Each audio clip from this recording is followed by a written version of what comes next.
Welcome to Ortho Eval Pal, where we help you build confidence in your orthopedic evaluation and management skills. Hi, my name is Paul and this is Abby. Abby came to see me because of some scapular discomfort, headaches, and reports to me that a little over 2 years, maybe 2.5 years ago, she went to Africa for a 2-week trip. When she came back, started to develop some significant headaches and upper trapezius and scapular dysfunction. Ever since then has been plagued with a lot of discomfort, migraines, difficulty sleeping, and difficulty exercising as a result of all of these issues. So what we did today is go through a little history. She's had some physical therapy which seemed to help, soft tissue mobilization. She underwent some manipulation of her neck, which did not seem to help her, and actually I think got a little bit worse with that. And she does a lot of soft tissue work to help relieve her discomfort. So what we did today is we did a complete neurologic exam to try to rule out if she had any central nervous system or upper motor neuron lesion type problems.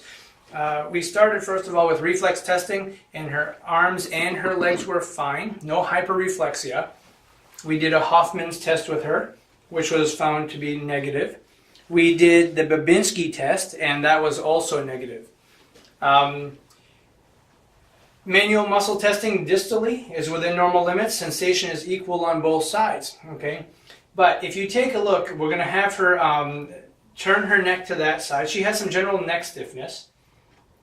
And let's have you look to this side. Okay, now go back to center. I'm going to lift your arms and I'm going to relax your upper traps. I want you to relax everything. Now I want you to look over to the right again.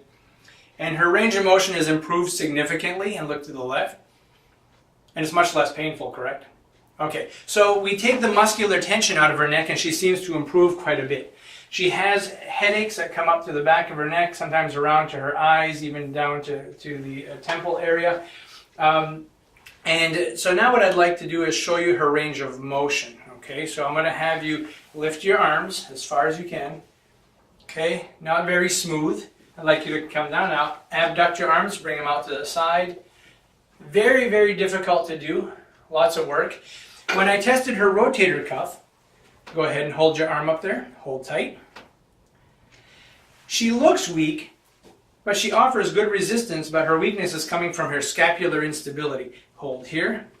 Okay, and this is equal on both sides. So I'm not suspicious she has a rotator cuff problem, but I'd like you to turn now and face this way, and we're going to look at her scapula.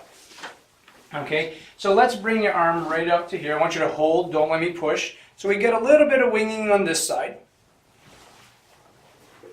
A little bit of winging on this side also. But more significantly, watch what happens when she tries to abduct her arms. Take a look at her scapula and how poor the motion is. Okay? Now back down. I'm going to hold her scapula in place. Now go ahead and lift your arms up.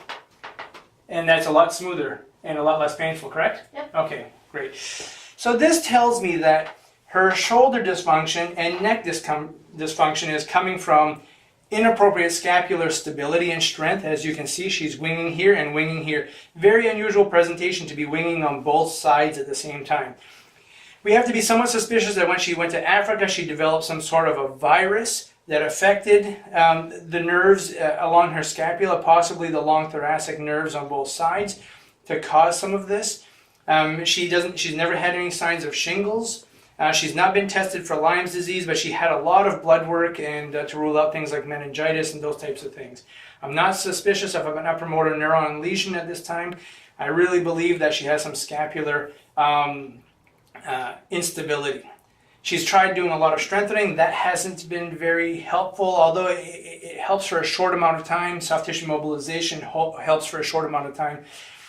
We're going to make a recommendation that she gets into an S3 shirt, and that shirt will help to hold her scapula in place so that she can function better during the day, and her upper traps aren't going to have to work as hard because the scapula are retracted better.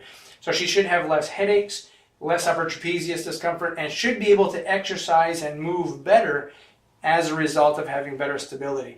I'm also going to recommend that she see a physiatrist and undergo some EMG testing to rule out any chronic nerve issues. I'll have you go ahead and swing right back around this way. So at this point, that's the game plan with her. We're not going to have her do any heavy strengthening at this point. We're going to do high repetition, low weight exercises, but we're going to do them in positions that don't cause a significant amount of overcompensation.